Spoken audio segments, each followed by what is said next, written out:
This is AP News Minute. Tens of thousands of Democrats are preparing for the famed Iowa caucuses, the premiere of more than 50 contests that will unfold over the next 5 months. The caucuses will render the first verdict on who among dozens of candidates is best positioned to take on President Donald Trump in the 2020 presidential election.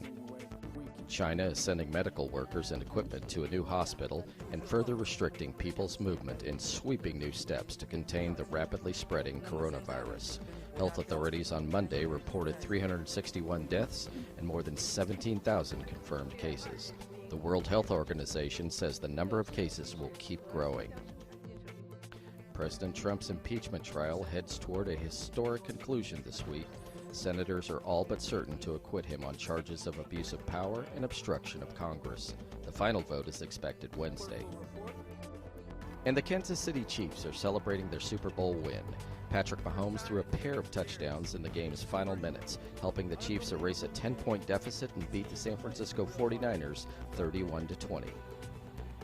Iowa caucus results have to wait until Tuesday after a Democratic Party official said there were inconsistencies. The official emphasized the delay was linked to an app used to report the numbers and not the result of a hack or intrusion. Former South Bend Mayor Pete Buttigieg declared that his campaign is going on to New Hampshire victorious. Senator Bernie Sanders said he had a good feeling about the Iowa results, while Senator Elizabeth Warren called it the beginning of the end for Donald Trump.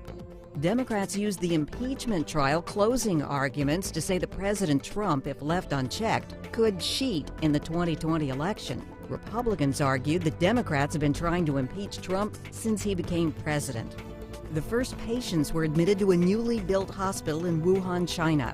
That city has been the epicenter of the coronavirus. More than 20,000 cases have been reported in China. President Trump used Tuesday night's State of the Union address to make the case for his own re-election. He called the economy the best it has ever been.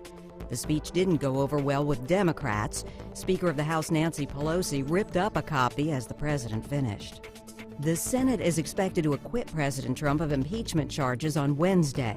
Republican Susan Collins of Maine, who was considered a possible vote against Trump, said she will vote to acquit him. The Iowa Democratic Party released partial caucus results a day after technology problems marred the contest.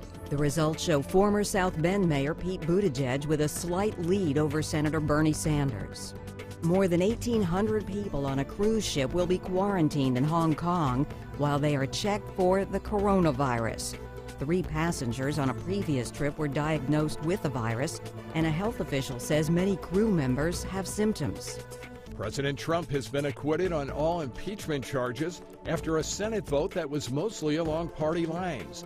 Utah Republican Mitt Romney voted to convict the president of abuse of power. Syrian state-run media reports that Israeli warplanes carried out airstrikes near Damascus. It says 8 Syrian soldiers were wounded and that Syrian air defenses shot down most of the missiles. A Maryland man accused of opening fire on a Greyhound bus in California went to court but did not enter a plea.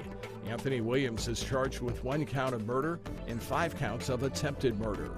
And new Iowa caucus results show Democrats Bernie Sanders and Pete Buttigieg nearly tied. The race was still too close to call early Thursday, with 97% of precincts reporting. Democratic Party Chairman Tom Perez is calling for a recanvass of the Iowa caucus. Results show Pete Buttigieg with a narrow lead over Bernie Sanders, but there is evidence the results are not completely accurate. Japan is reporting more than 40 new cases of the coronavirus on a cruise ship that's quarantined in Yokohama Harbor. China now reports more than 600 deaths, including a doctor who tried to warn colleagues and others about the virus.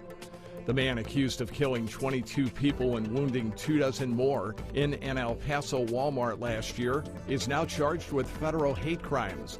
Federal authorities say Patrick Crusius deliberately targeted the Hispanic community.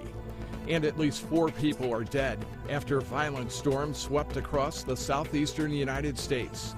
Damage and flooding are reported in states from Mississippi to Virginia.